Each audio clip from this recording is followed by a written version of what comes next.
Bismillahirrahmanirrahim. Perang Badar ini disebut juga dalam Al-Quran sebagai Yaumul Furqan, hari yang membedakan antara hak dan yang batil. Ada juga yang mengatakan bahwa Badar itu disebut Yaumal Taqal Jama'an. Itu dalam Quran, Yaumal Furqan dan Yauma Iltaqal Jama'an. Iltaqa itu artinya berjumpa, jam'an itu dua pasukan besar. Dan disebut Badar, ada yang mengatakan karena Badar itu diambil dari nama orang, Badar Al-Kinani. Ada juga yang mengatakan Badar itu sebuah sumur yang terletak di gurun pasir yang disebut dengan tempat peperangannya, akhirnya dinisbatkan kepada sumur Badar itu. Maka perangnya disebut perang Badar.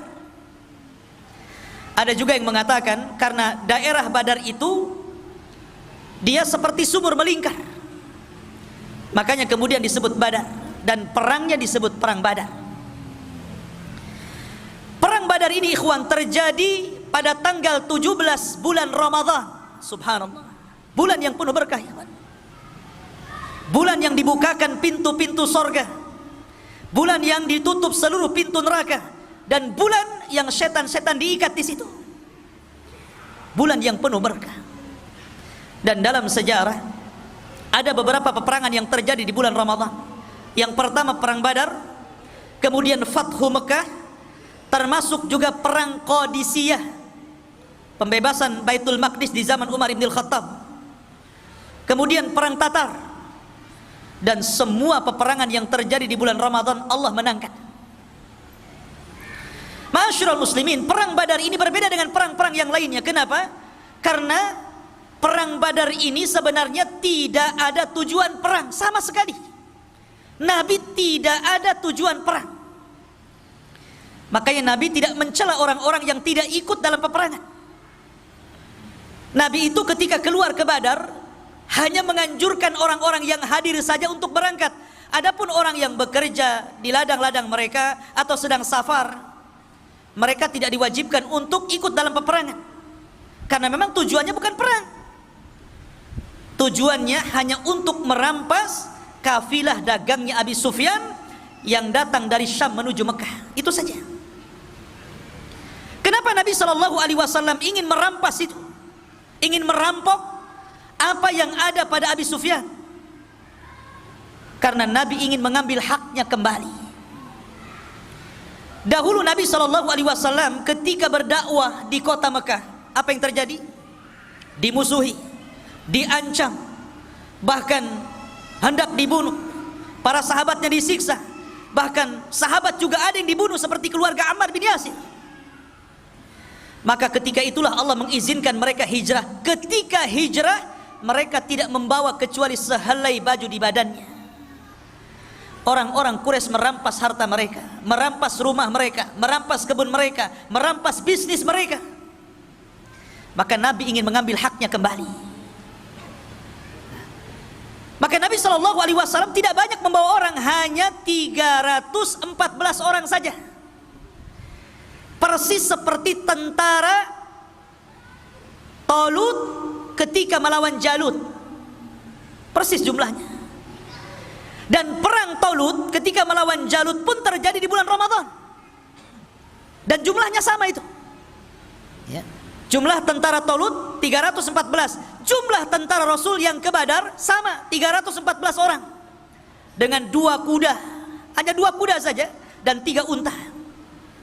Itu pun untanya gantian tuh. Disebutkan bahwa Nabi SAW menunggang unta bertiga gantian. Abu Lubabah, kemudian Ali bin Abi Thalib, dan Nabi SAW. Kemudian unta satunya Mikdad dan yang lainnya.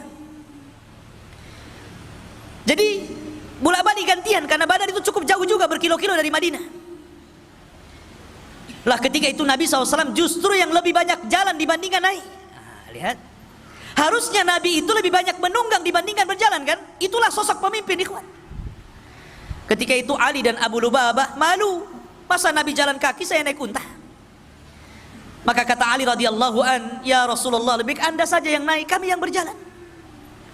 Maka Rasul mengatakan, ya Ali, kalian tidak lebih kaya pahala dibandingkan diriku, dan kalian tidak lebih kuat fisiknya dibandingkan diriku. Sudah, naik saja. Ma'asyiral muslimin yang dimuliakan Allah Subhanahu wa taala. Maka ketika Nabi sallallahu alaihi wasallam bergerak, kemudian mengutus orang untuk memeriksa kafilah itu tentang benar dan tidaknya, akhirnya Rasul mendapatkan kepastian bahwa kafilah Abu Sufyan telah bergerak dari Syam. Abu Sufyan ini tidak bodoh, orang cerdas. Ketika dia mendengar isu bahwa dia akan diserang oleh Rasul dan pasukannya, dia pun mengutus orang untuk mengecek ke Badar. Tidak puas, dia cek sendiri. Sampai di Badar gak ada orang, kecuali orang-orang yang memang tinggal di situ, beberapa orang saja. Kata Abu Sufyan kepada orang-orang yang tinggal di Badar, ada nggak pergerakan atau orang-orang ramai yang menuju ke sini? Orang situ tidak tahu. Karena Nabi SAW dalam setiap peperangan selalu menggunakan taktik tawari. Tawari itu artinya, pamannya nih, dari sini ke Batam Center harusnya melewati jalan yang harusnya dilalui jalan besar, tapi dia mungkin belok ke Bengkong dulu sana. Itu namanya tawari. Setiap peperangan Rasul seperti itu, kecuali dua peperangan. Pertama perang Badar, yang kedua perang Tabuk. Itu betul-betul dilalui dalam jalan aslinya. Kenapa Nabi di perang Badar tidak tawari? Karena Allah sudah menjanjikan kemenangan. Allah sudah turunkan ayat menjanjikan kemenangan dan akan mengutus para malaikat untuk menolong Rasul. Makanya Rasul gagah berani berjalan. Lah ma'asyiral muslimin, jadi Abu Sufyan ini mencari-cari, rupanya tidak ada pergerakan di situ. Tapi Abu Sufyan kemudian mendengar berita ada dua orang yang lewat di sini. Rupanya Abu Sufyan mencari bekas-bekasnya itu. Ketemulah kurma yang jatuh dan dia tahu itu kurma Madinah. Kata Abu Sufyan, benar. Ini Rasul ini sudah membawa pasukan. Ini kurma Madinah, di sini tidak ada kurma. Dari situlah kemudian Abu Sufyan pun langsung membelokkan rute jalannya untuk menyelamatkan dagangannya. Dan dia mengutus Dhamdham. Dia mengatakan, ya Dhamdham, berapa hari kau bisa berjalan ke Mekah, ke Quraisy? Kata Dhamdham, 2 minggu. Kata Abu Sufyan, bagaimana kalau seandainya ku beri ongkos 5 kali lipat daripada ongkos biasa, tapi kau harus sampai 2 hari sampai di sana. Bisa bayangkan, 2 hari yang ditempuh 2 minggu jadi 2 hari pakai kuda. Gimana nasib kudanya itu? Ya tentu dia tidak istirahat kan gitu, 2 hari harus sampai. Maka Dhamdham pun kemudian dengan berjalan kencang menuju mana? Menuju Quraisy, ingin memberitahu Abu Jahal. Sampai di Quraisy, dia udah kecapean, udah kecompang-camping semuanya kan. Dia pun naik ke atas bukit. Kemudian kebiasaan tradisi Arab, kalau membawa berita yang sangat menghebohkan dan mengkhawatirkan, maka selalu melepas bajunya dan membalikkannya. Itu tradisi mereka. Kemudian dia berteriak-teriak dan mengatakan, sesungguhnya dagangan-dagangan kalian yang dibawa Abu Sufyan terancam dan dia tidak bisa mempertahankan karena dia sendirian.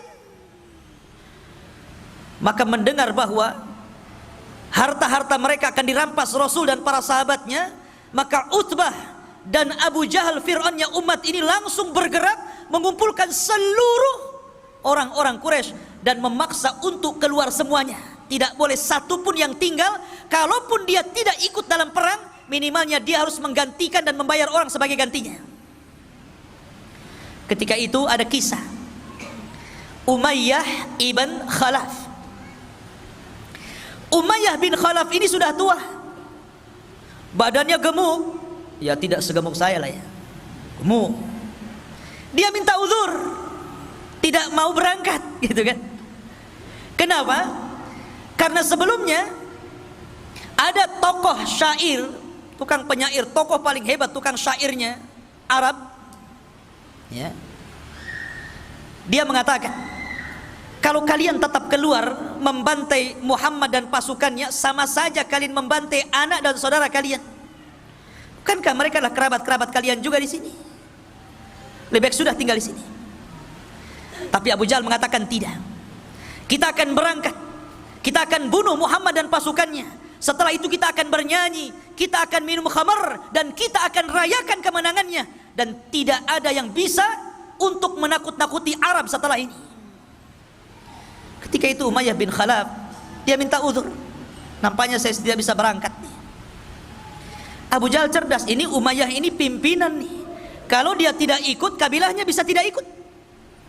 Akhirnya kemudian dia bawa kayu gaharu. Antum tahu gaharu? Yang dibakar itu? Di Jabal Uhud ada itu. Ya. Kayu gaharu. Ya. Kayu gaharu itu zaman itu digunakan untuk pewangian perempuan. Jadi kalau perempuan mau kawin, biasanya diletakkan kayu dibakar, kemudian bajunya itu dikebas-kebaskan biar wangi. Kayu gaharu itu.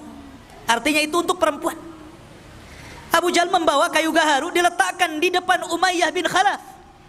Kata Umayyah, ngapain kamu bawa gaharu ke sini? Ya, karena engkau perempuan, katanya.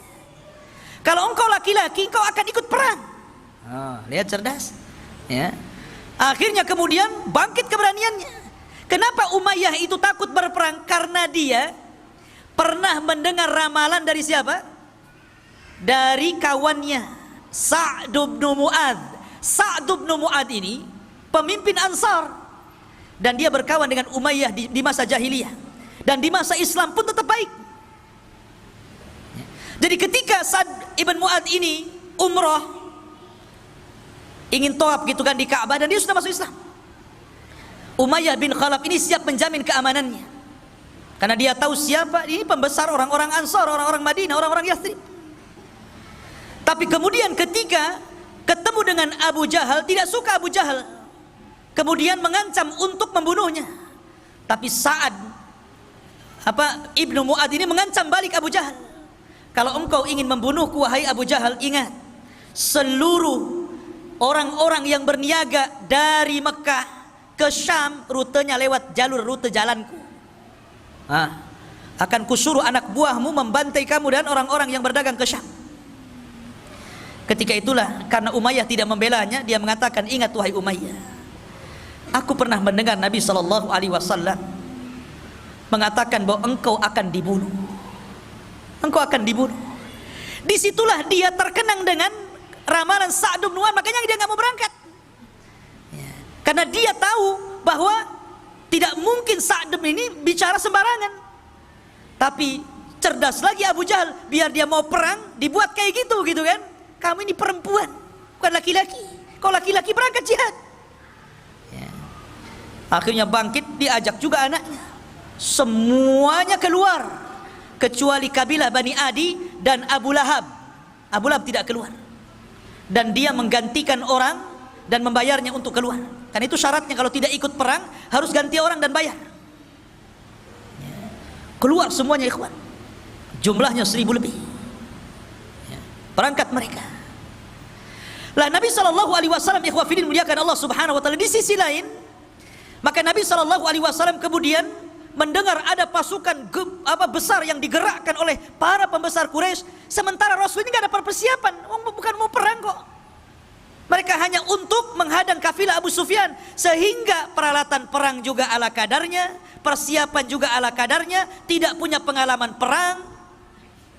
Makanya Nabi SAW bermusyawarah ketika itu, karena ini urusannya orang-orang muhajirin, bukan orang-orang Ansar. Ini kan urusannya orang muhajirin, orang Ansar nggak terlibat di sini.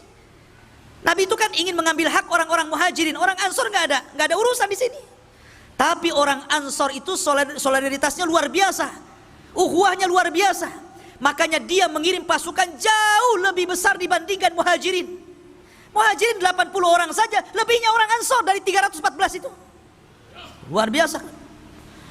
Kalau dalam tentara itu jiwa korsanya itu loh, nggak mau tuh tolong juga.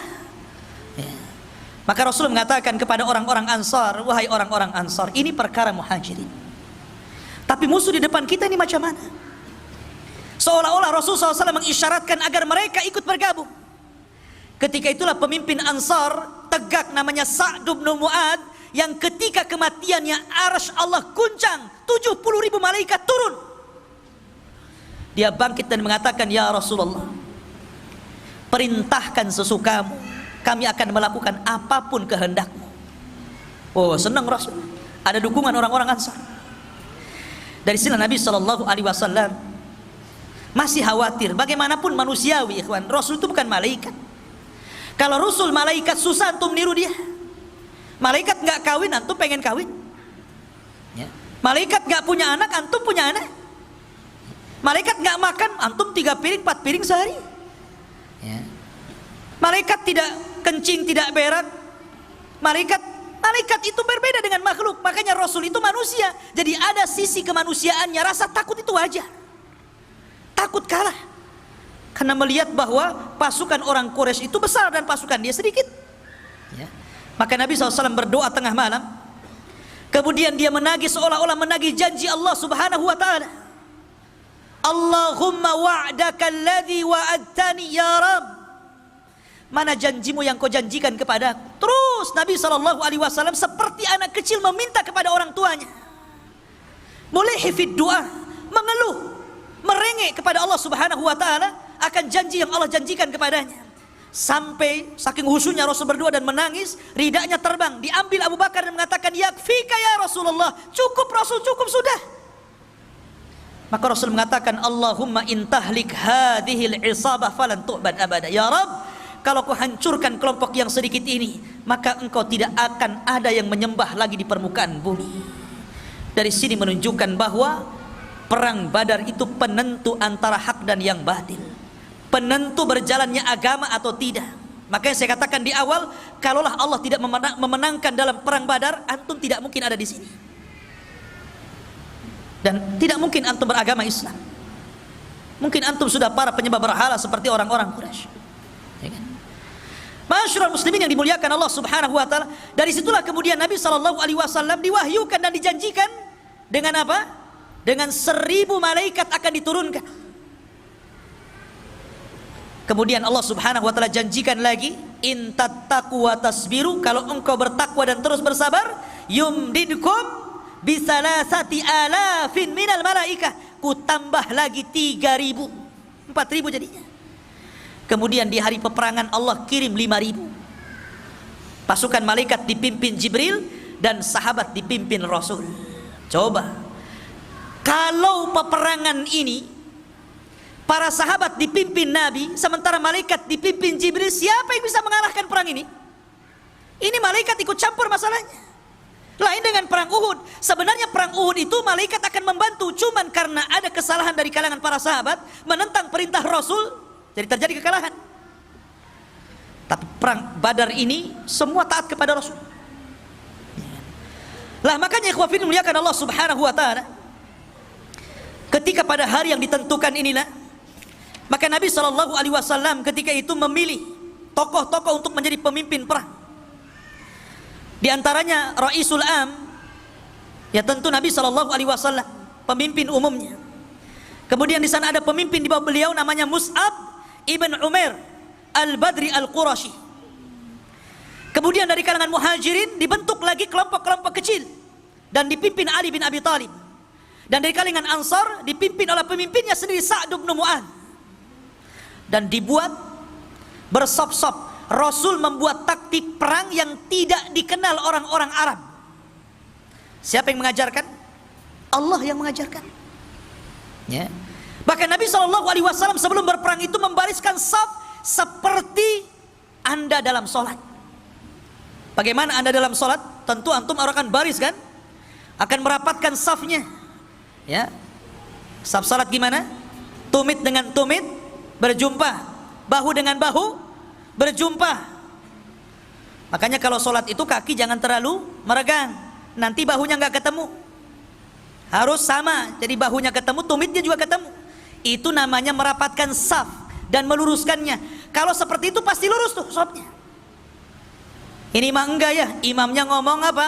Rapatkan saf kalian. Tapi ketika sang imam jadi makmum, dia pula yang tidak merapatkan safnya. Cemana pula imam ini? Ma'asyiral muslimin yang dimuliakan Allah Azza wa Jalla. Lah setelah itu kemudian Nabi SAW membariskan, ada satu kisah. Ketika Rasul membariskan saf tentara ini, ada yang mengatakan ada seorang namanya Sawad, ada yang mengatakan Ukasha bin Mihsan. Jadi orang itu lurus barisnya, ini agak ke depan nih. Maka Nabi SAW mengambil tongkat kemudian memukul perutnya supaya mundur. Nabi SAW tegas, ikhwan. Rupanya kejadian ini teringat satu kisah di saat akhir wafatnya Nabi SAW. Ketika Nabi SAW sudah sakit parah, kemudian mengumpulkan para sahabatnya dan mengatakan di hadapan para sahabatnya, wahai manusia, ya ayyuhan nas, man kuntu dharabtu dhahran fahadha dhahri falyaktas minni. Wahai manusia, siapa yang dulu pernah kupukul punggungnya, nih punggungku, kisah sekarang. Ketika itu semua para sahabat terdiam. Tidak mungkin para sahabat bicara ketika bicara Rasul. Tidak mungkin para sahabat berani ketika Nabi sedang berceramah.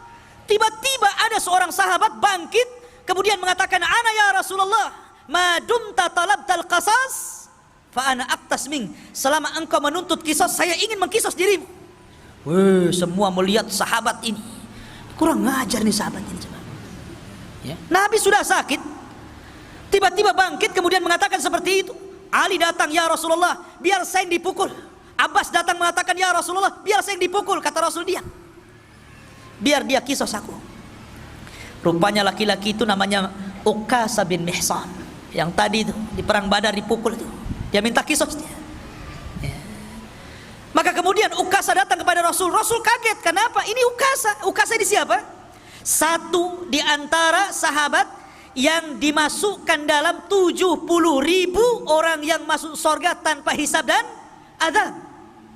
Kata Rasul, ketika dia bermimpi di padang mahsyar, dia melihat ke arah kiri ada umat yang sangat besar. Kemudian malaikat mengatakan, itu bukan umatmu, itu umatnya Musa. Kemudian melihat ke arah kanan ada yang lebih besar lagi, kata Jibril, itulah umatmu. Dan dari umatmu ada 70.000 manusia yang masuk surga tanpa hisab dan tanpa azab. Ciri-cirinya, mereka tidak minta ruqyah, mereka tidak minta dikai, mereka tidak tatayur, dan mereka senantiasa bertawakal kepada Allah Subhanahu wa ta'ala. Ukasha bangkit, Rasul, doakan aku termasuk mereka. Kata Rasul, ku doakan kau termasuk mereka. Maka Rasul kaget, ya Ukasha, rupanya engkau. Bukankah aku sudah berdoa kepadamu, engkau dimasukkan 70.000? Kenapa kau meminta kisos kepadaku?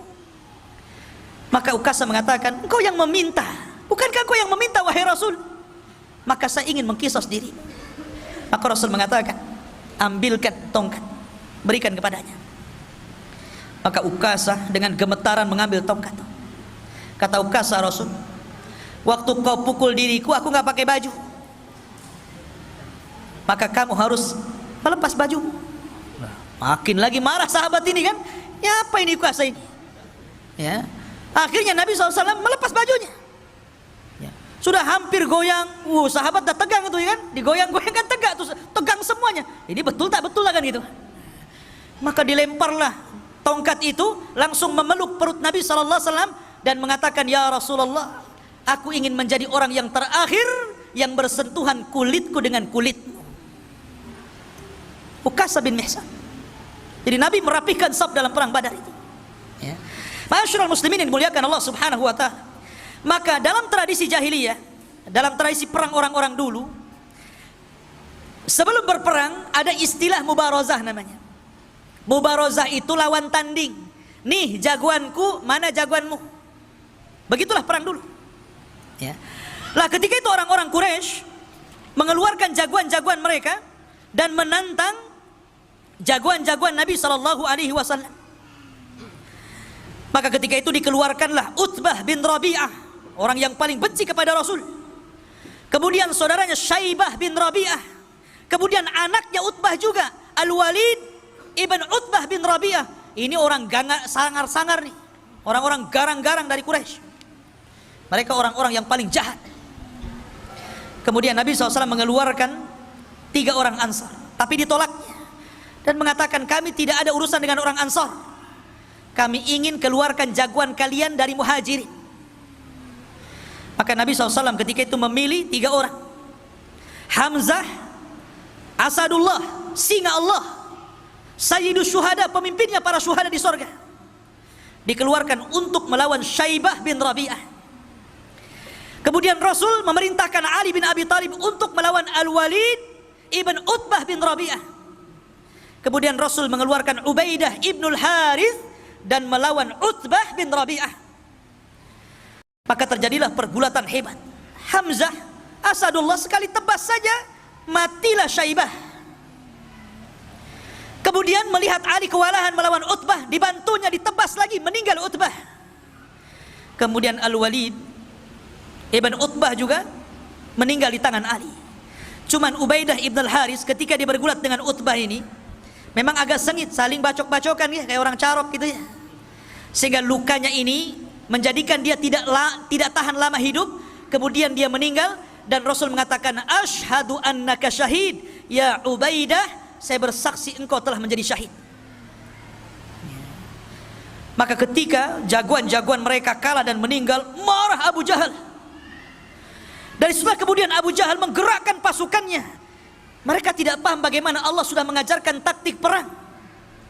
Bahkan mereka tidak tahu bahwa di belakang pasukan Rasul ada 5.000 malaikat dipimpin oleh Jibril menggunakan kuda putih dan dilihat oleh orang-orang kafir dan tidak dilihat orang-orang yang beriman. Jadi yang melihat hanya orang kafir saja. Orang yang beriman tidak tahu. Bahasanya antum baru nyabut golok, kepala orang sudah melayang gitu. Enak nggak kalau perang kayak gitu tuh? Antum baru ngambil pedang gitu kan, kepalanya sudah melayang. Makanya Allah mengatakan, wa ma ramaita id ramaita walakinallaha rama. Ya, ketika engkau melempar, wa ma ramaita, tidaklah engkau melempar. Ketika engkau melempar, ketahuilah bahwa Allah sesungguhnya yang melempar dia. Karena ketika itu kuda yang ditunggangi Jibril ini menebarkan debu, dan debu itulah masuk ke mata-mata orang-orang kafir Quraisy ini sehingga mereka kesulitan untuk memandang. Dan itulah para sahabat mudah untuk melumpuhkan sehingga 70 orang kafir meninggal dan 70 menjadi tahanan. Selebihnya mereka lari tunggang langgang kembali ke Mekah. Dan subhanallah, Allah hinakan Abu Jahal oleh 2 anak kecil namanya Mu'adz dan Mu'awwidh, keduanya putra Afra. Ini anak kecil ini ikut perang, si Mu'adz dan Mu'awwidh ini. Dia kan orang Madinah, nggak tahu Abu Jahal mukanya kayak apa, dia nggak tahu. Ketika peperangan dia cari Abdurrahman bin Auf dan mengatakan, ya Abdurrahman, yang mana sih Abu Jahal itu? Si Fir'aunnya umat ini yang mana ya? Kata Abdurrahman, no, itu tuh orang itu. Langsung 2 anak kecil ini, 2 anak remaja ini mencabut pedangnya, dikeroyok sama 2 anak remaja ini, mati Abu Jahal. Bayangkan ya. Dan keduanya mengklaim membunuhnya dan Rasul membenarkannya. Masyarul muslimin yang dimuliakan Allah Azza wa Jalla. Adapun yang lainnya kena tahanan. Dan seluruh orang-orang yang pernah didoakan Rasul kehancuran mereka terbukti di perang Badar. Ketika Nabi SAW di awal-awal dakwahnya, ikhwan, Nabi SAW diejek oleh Abu Jahal dan mengatakan, siapa yang berani meletakkan salah jazur, kotoran unta yang masih berdarah itu, di pundak Muhammad yang sedang sujud di Ka'bah, ku beri dia hadiah. Berdirilah siapa? Uqbah bin Abi Mu'aid. Ini orang yang paling jahat. Dulunya pengagung Rasul, tapi karena perkawanan yang salah akhirnya jadi balik, jadi jahat. Ingat, kawan itu yang baik, ikhwan. Uqbah bin Abi Mu'aid ini dulu penggemar Rasul. Walaupun Rasul itu seorang nabi dan agamanya berbeda, tapi karena dia seorang penyair, dia suka kalau Rasul itu melantunkan Quran. Ya. Makanya suatu ketika karena bangganya mengidolakan, ya samalah seperti antum orang Islam mengidolakan para pemain bola. Para pemain bola itu sebagian mereka kafir, bahkan kebanyakan kafir, tapi antum idolakan kan? Pasang gambarnya, kalau dia bertamu ke rumah antum, kemudian selfie, viral tuh. Ya kan? Lah begitulah idolanya Uqbah bin Abi Mu'aid ini kepada Rasul. Jadi suatu ketika dia meminta kepada Rasul untuk bertamu, maunya ngasih makan, ngasih jamuan. Tapi Rasul tidak mau makan, alasannya apa? Karena kamu kafir, kalau kamu Islam saya mau makan. Jadi akhirnya pura-pura dia bersyahadat, yang penting idolanya mau makan. Syahadatnya ini tersebar. Maka Umayyah bin Khalaf, kawan dekatnya ini marah. Kau dengar, kau sudah bersyahadat ya, kau ikut agama Muhammad ya? Oh enggak, saya hanya ingin menjamu dia saja, saya pura-pura saja. Enggak, kamu sudah masuk Islam, bukan kawan saya. Akhirnya dia mengatakan, enggak, saya ingin berkawan dengan kamu, saya siap melepaskan itu semuanya. Akhirnya dilepaskan lagi syahadatnya. Kemudian dia mengikuti Umayyah dan berjanji untuk menghinakan Rasul. Disinilah kesempatannya. Jadi ketika Abu Jahal ini menawarkan untuk menyakiti Rasul, bangkit dia, biar saya saja. Dia ingin membuktikan perkawanannya, bahwa dia masih satu geng dengan Umayyah. Dia mencari kotoran unta. Hati-hati antum kalau cari kawan, ya. Maka dia cari, Allah takdirkan ketemu pula. Ketika Rasul sedang sujud, diletakkan itu kotoran unta, ya kemana-mana. Rasul sujud tidak berhenti.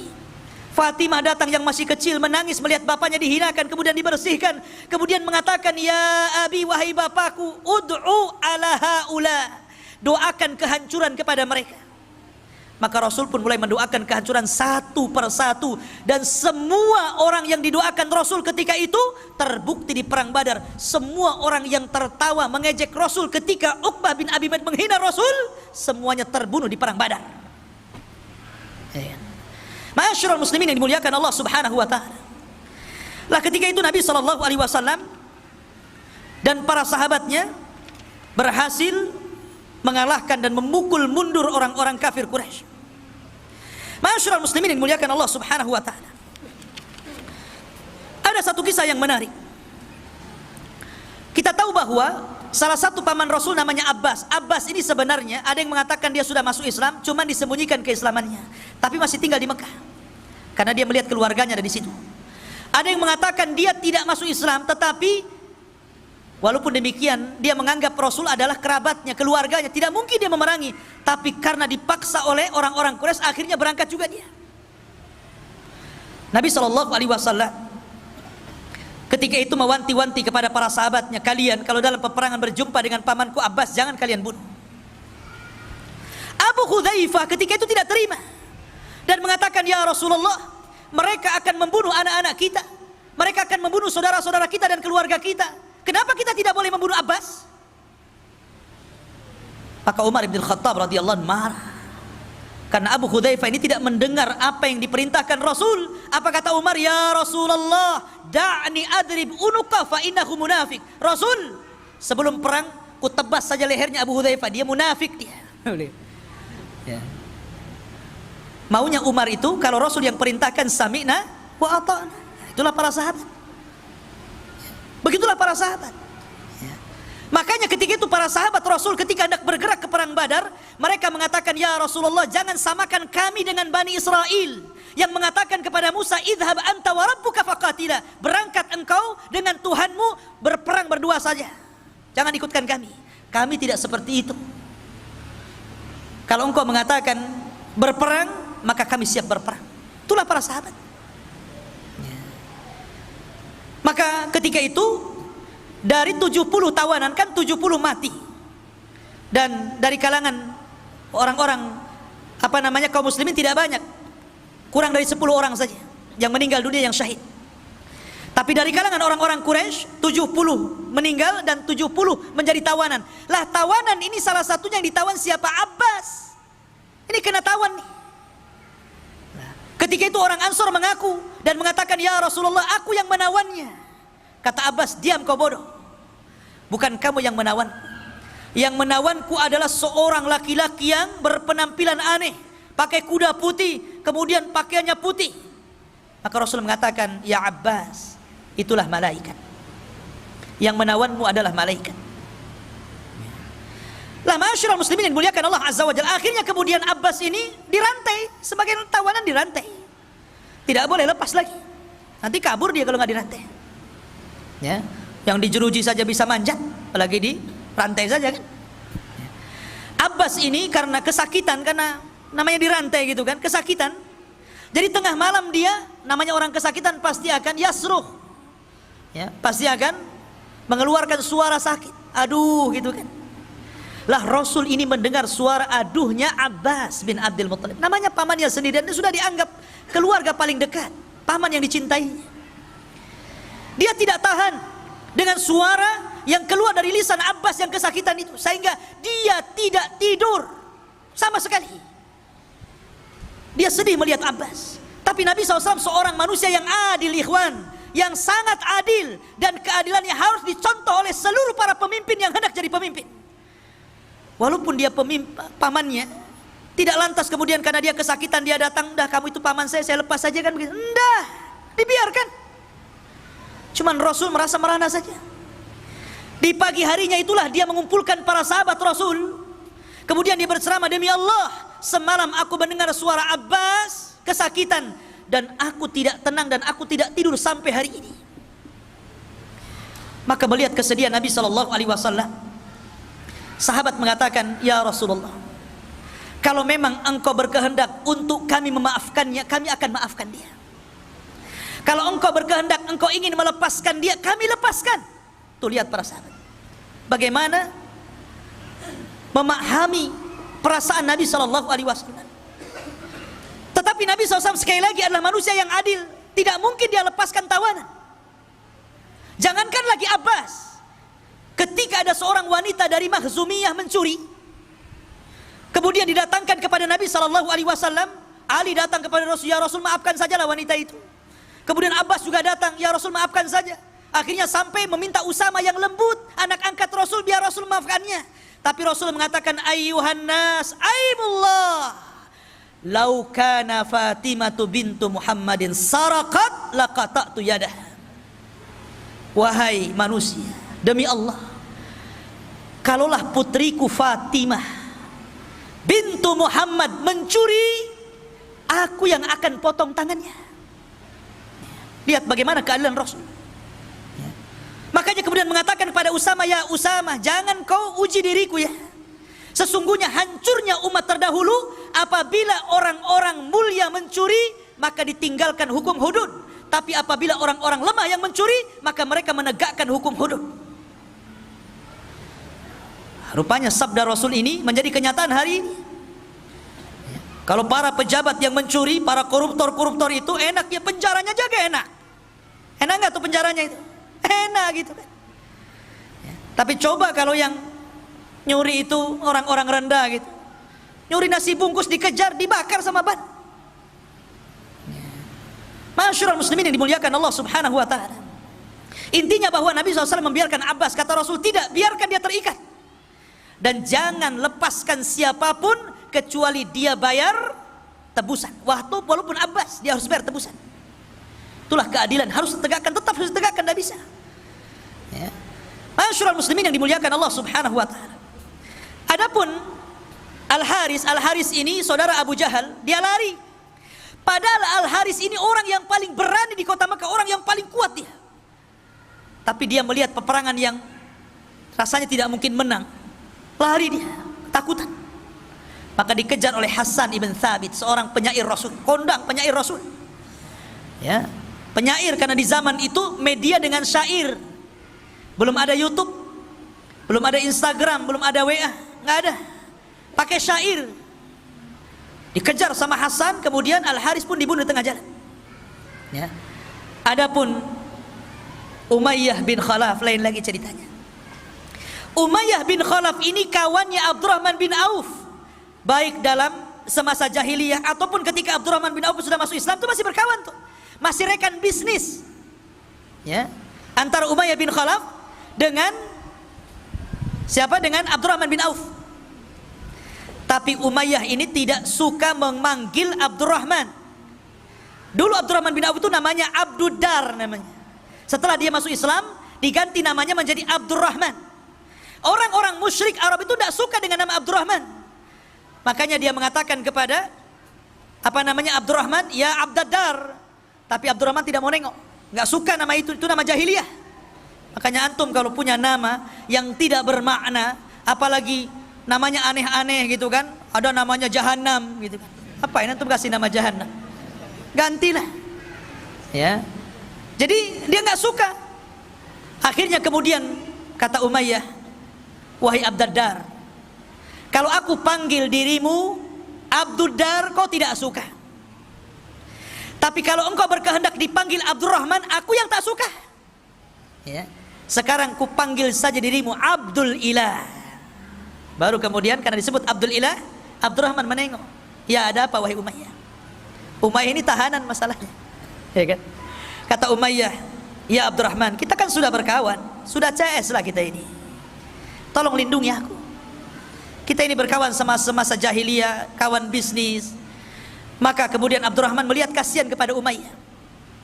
Dia mengatakan, ya Muhajirin, ya Ansar, Umayyah bin Khalaf atas tanggunganku, aku yang jamin dia. Oh, mendengar itu Bilal nggak terima. Karena Bilal itu disiksa oleh Umayyah bin Khalaf. Ingat ceritanya Bilal? Bilal dibawa ke padang pasir, kemudian ditindih dengan batu panas, kemudian dipaksa murtad, hampir mati Bilal hanya menyebutkan Ahadul Ahad. Siapa yang menyiksa Bilal? Umayyah bin Khalaf. Tiba-tiba Bilal bangkit dari belakang dan mengatakan, tidak, kata Bilal. Pada orang-orang Muhajirin dan Ansar setuju tuh, karena mereka menghormati siapa? Abdurrahman. Siapa yang tidak kenal Abdurrahman?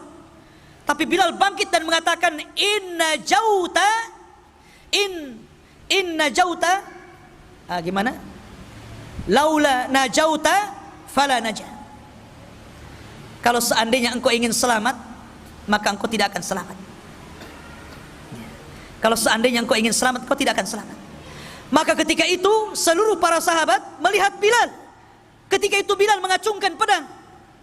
Maka kemudian para sahabat mengisyaratkan kepada Abdurrahman untuk menunduk, supaya tidak melihat kawannya dibunuh Bilal. Karena itu aib membunuh orang di depan kawannya. Maka Abdurrahman langsung menunduk. Bilal datang menebas leher Umayyah, kemudian menyembelihnya. Ma'asyiral muslimin yang dimuliakan Allah Subhanahu wa taala. Itulah tragis tawanan-tawanan yang dahulunya mereka sangat menghina Rasul, akhirnya mereka mendapatkan akibatnya. Maka jangan pernah lecehkan agama. Jangan menghina Allah, jangan menghina Rasul, jangan menghina Al-Quran. Nanti akan ada akibatnya. Ma'asyiral muslimin yang dimuliakan Allah Subhanahu wa taala. Kemudian juga ada kisah yang lainnya yang cukup menarik. Dalam perang Badar, ikhwah fillah dimuliakan Allah Subhanahu wa taala, kita tahu bahwa tawanan-tawanan ini menjadi khilaf antara Abu Bakar dan Umar. Kata Abu Bakar, ya Rasulullah, mereka itu kerabat kita, masih saudara kita. Bagaimana kalau seandainya yang mampu bayar kita lepaskan, yang nggak mampu maafkan saja? Kata Umar, tidak. Mereka musuh Allah dan Rasulnya, mereka harus dibunuh. Lihat, Nabi ini cenderung kepada pendapatnya Abu Bakar, karena Rasul itu rahim. Makanya Rasul dan Abu Bakar itu selalu klop. Maksudnya perasaannya itu halus. Lain dengan Umar. Ya, orang itu kan begitu ya, ada yang lembut, ada yang kasar. Ya, nah memang Nabi Adam juga diciptakan dari benda tanah-tanah yang halus, yang keras. Makanya ada yang halus, ada yang keras kepala kan begitu. Ya. Lah, akhirnya Allah Subhanahu wa taala membenarkan ra'yunya siapa? Umar. Pendapatnya Umar dikuatkan sama Al-Qur'an loh. Makanya Umar itu disebut mulham. Ucapannya itu selalu menyerempet wahyu. Makanya Rasul kalau mengatakan, kalaulah ada nabi sepeninggalku, Umarlah orangnya. Dia puji tuh. Ya kan? Maka kemudian turunlah ayat, maka nabi ayyakuna lahu asra hatta yudkhina fil ar turiduna aradal hayatid dunya. Tidak boleh bagi seorang nabi itu punya tawanan hanya karena ingin merendah kepada kehidupan dunia. Dibenarkan itu ucapan Umar. Dari sinilah kemudian Nabi SAW membuat keputusan tentang tawanan itu menjadi 3. Sebagian mereka yang membahayakan dibunuh, sebagian mereka yang bisa ditebus supaya membiayai uangnya bagi kaum muslimin, tebus. Dan sebagian mereka yang tidak bisa ditebus, maka mereka harus mengajari kaum muslimin. Yang pintar matematika suruh ngajari anak-anaknya, yang pintar fisika suruh ngajari anak-anaknya kaum muslimin. Yang pintar Quran, enggak mungkin Quran orang musyrik ya. Ya. Intinya suruh menyalurkan ilmunya, dibagi 3 akhirnya. Begitulah Rasulullah SAW memperlakukan para tawanan. Tapi Rasul mengatakan kepada para sahabatnya, aku nasihatkan kepada kalian agar berbuat baik kepada tawanan kalian.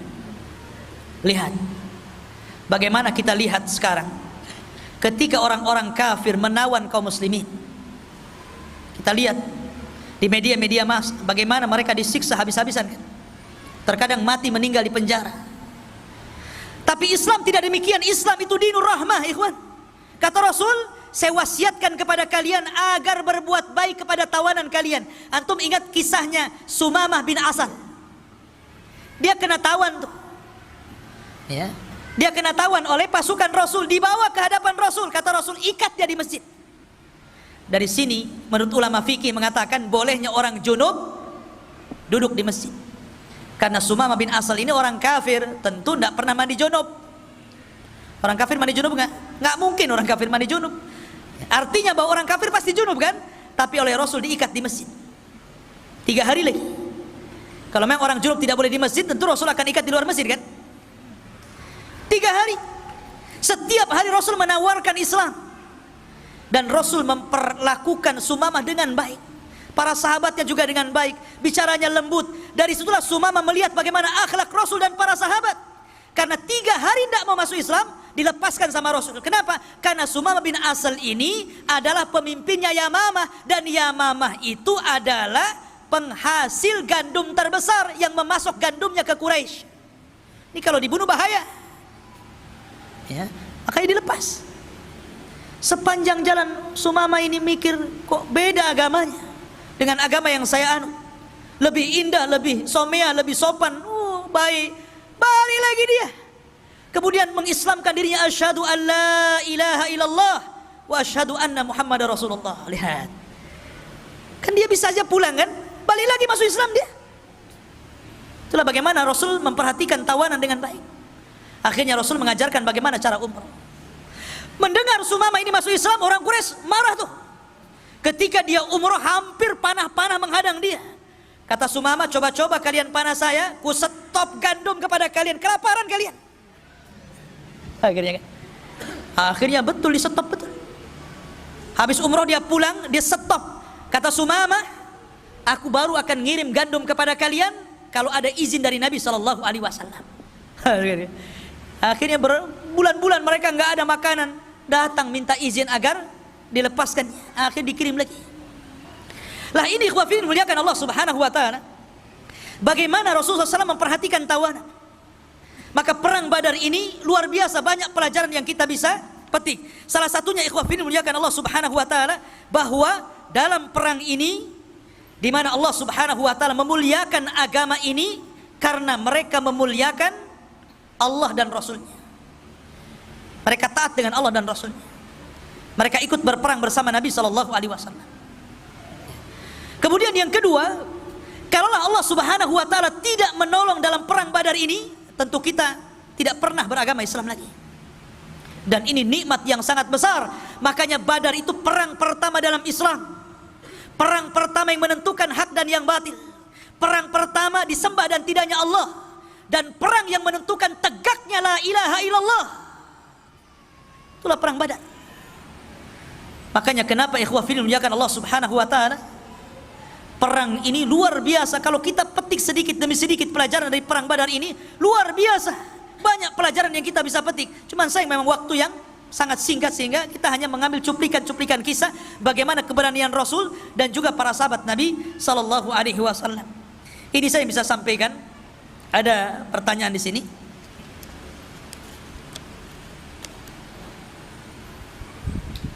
Assalamualaikum Ustaz. Barakallahu fiik wa iyyak. Bagaimana cara Allah menjaga riwayat yang sampai saat ini sedangkan waktu sudah berjalan sangat lama? Semenjak Rasul wafat, banyak kisah-kisah yang Ustaz sampaikan sampai dengan detail ini. Apakah tidak ada kesalahan dalam kisah-kisah tersebut? Gimana proses penyampaian riwayat kisah yang Ustaz sampaikan kepada kami? Soalnya Anda pernah dengar kisah yang agak berbeda tentang orang yang minta kisos kepada Nabi sallallahu alaihi wasallam. Ya. Ya. Boleh. Iya. Bismillah, alhamdulillah. Tentang riwayat ini memang masih diperselisihkan tentang sahih dan dhaifnya, tentang riwayat Ukasah dan riwayat Sawad ini. Akan tetapi saya di sini sedang mengkisahkan sebuah kisah. Makanya kalau antum melihat tentang kitabnya Ibnu Katsir Bidayah wan Nihayah, itu dicantumkan ada yang riwayat yang sahih, ada juga riwayat yang tidak sahih. Terkadang kalau cerita para nabi dan rasul, terkadang kisah-kisah Israiliyat itu pun dimasukkan oleh beliau di situ. Karena kita sedang merunut sebuah sejarah. Ya. Merunut sebuah sejarah. Ya, tapi tentunya di atas langit masih ada langit.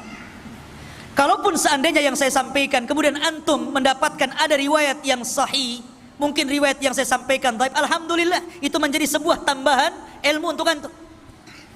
Ya. Dan ini juga bagian daripada nasihat untuk saya.